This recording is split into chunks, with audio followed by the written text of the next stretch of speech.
आज हम लोग डॉक्टर राजेंद्र प्रसाद द्वारा लिखित शीर्षक भारतीय संस्कृति को पढ़ेंगे।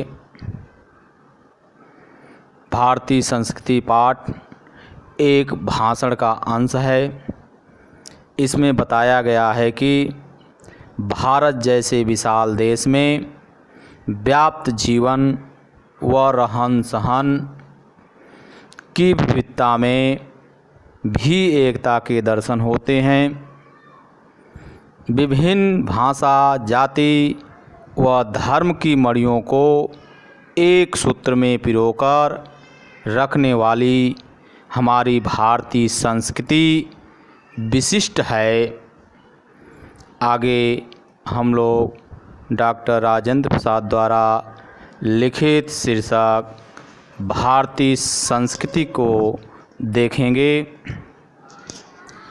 कोई विदेशी जो भारत से बिल्कुल अपरिचित हो, परिचित न हो, एक छोर से दूसरे छोर तक सफ़र करे, यात्रा करे, तो उसको इस देश में इतनी विभिन्नताएं देखने में आएंगी, अर्थात कह सकते हैं विविधता देखने में आएगी कि वह कह उठेगा कि यह एक देश नहीं बल्कि कई देशों का एक समूह है, जो एक दूसरे से बहुत बातों में और विशेष करके ऐसी बातों में जो आसानी से आँखों के सामने आती हैं, बिल्कुल भिन्न है।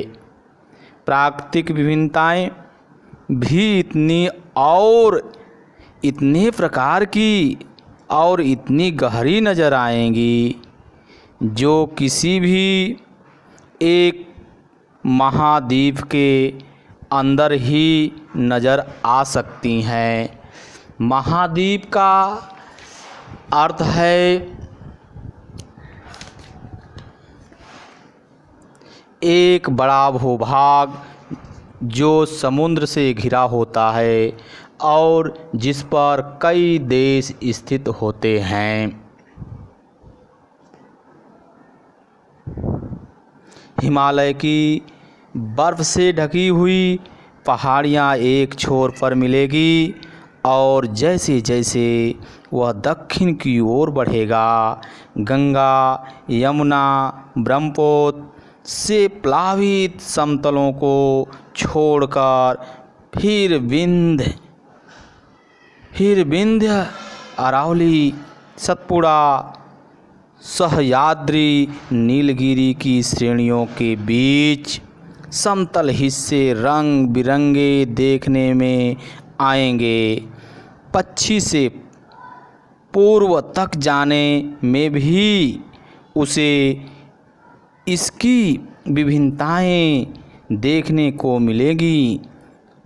हिमालय की सर्दी के साथ साथ जो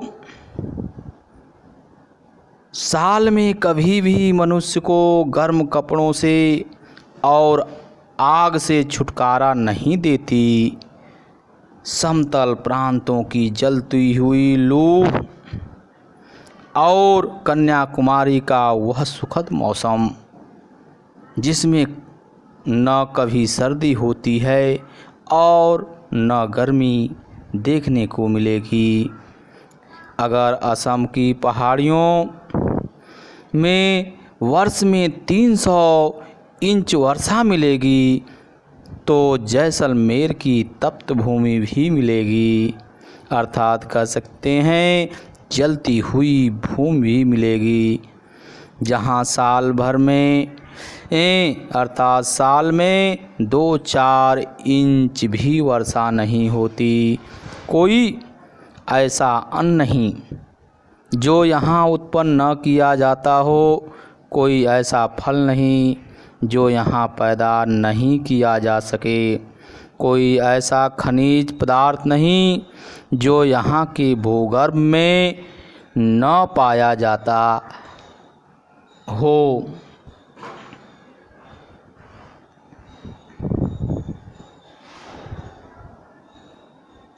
और न कोई ऐसा वृक्ष अथवा जानवर है जो यहाँ फैले हुए जंगलों में न मिले। यदि इस सिद्धांत को देखना हो कि आब हवा का असर इंसान के रहन सहन, खान पान, वेशभूषा, शरीर और मस्तिष्क पर पड़ता है, तो उसका जीता जागता सबूत भारत में बसने वाले भिन्न भिन्न प्रांतों के लोग देते हैं। आब हवा का अर्थ होता है जलवायु।